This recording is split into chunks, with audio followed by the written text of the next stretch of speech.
Hey everyone, and welcome. Today, we're going to break down a children's story that seems pretty simple on the surface, but it's got a really powerful message about media, influence, and that blurry line between fantasy and reality.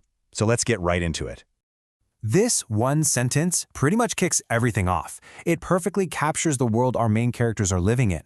You know, a world where fantasy isn't just something you watch on a screen. It's something you believe you can actually do. And that's exactly where our story begins. All right, so let's meet the kids at the center of all this, Ansh and Vanshika. They're just two friends, both in the third grade, and like a lot of kids, their world is being massively shaped by these larger-than-life superheroes they see on TV. Now, this wasn't just your average, everyday make-believe. For Ansh and Vanshika, copying these heroes was way more than that. It was a sign of their deep admiration. They didn't just pretend to be heroes, they started to truly believe they had the same abilities, blurring that crucial line between what's on screen and what's actually possible in the real world. So, how did this whole thing even get started? Well, they were watching a Spider-Man movie.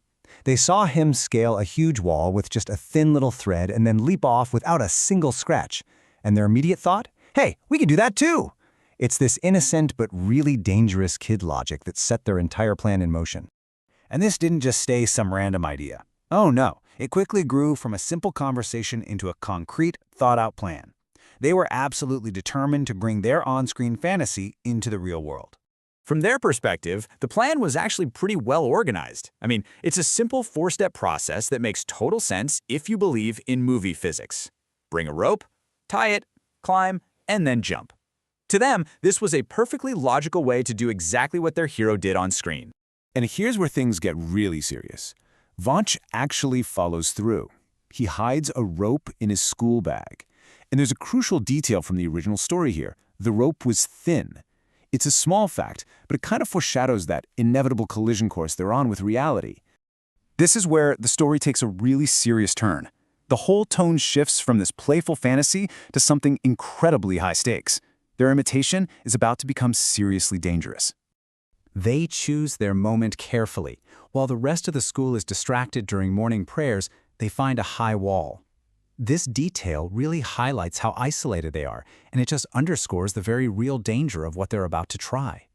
And there it is, the first crack in their fantasy. On TV, Spider-Man climbs effortlessly, no problem. But in reality, that thin rope can't even handle a child's weight, and it snaps. This is that jarring moment where the laws of physics come crashing into their movie script. Now, you'd think this failure would be a wake-up call, right?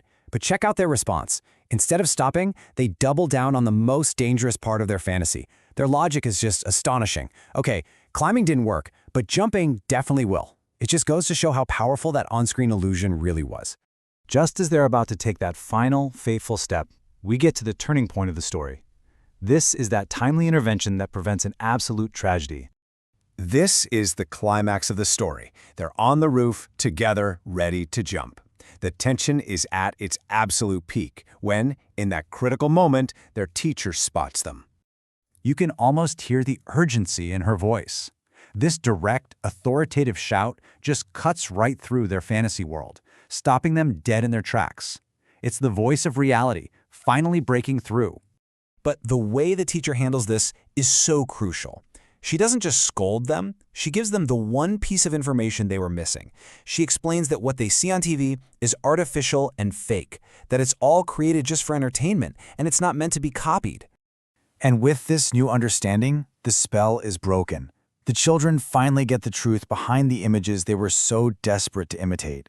And this is their big aha moment. The teacher's simple, clear explanation is all it takes.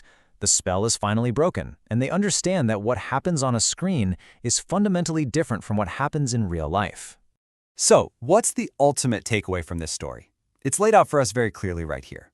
TV is for entertainment, and it should be treated as just that. The actions we see on screen, especially the impossible ones, should never ever be attempted in the real world. It's a simple lesson, but one that almost had catastrophic consequences. And this really brings us to the big question this story raises for all of us. It may be about two kids in a Spider-Man movie, but it speaks to a much larger challenge in our media-saturated world. It leaves us with a critical thought to ponder. How do we, as parents, as guardians, as educators, effectively teach the next generation to be critical viewers and navigate that powerful, blurry line between fiction and reality?